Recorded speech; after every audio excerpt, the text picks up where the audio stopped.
And today I'm introducing our accessories lineup. So first we have our external battery.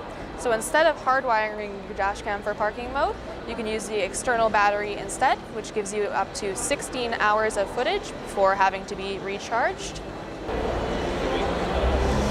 So this is our IR cam. So this is more for rideshare drivers for interior facing footage. This is compatible with our F100 and F200 cameras currently, as well as our F750 and 770s.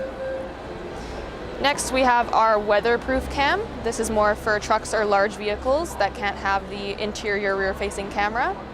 So this camera is 720p.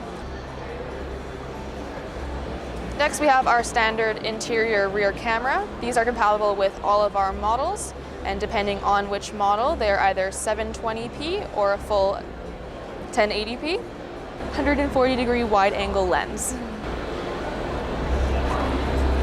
Next is our locking box.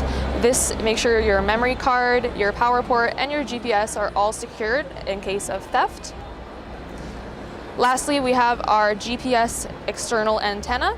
This adds the speed and location, as well as red light and speed camera notifications to your dash cam. So this is compatible with all of our models.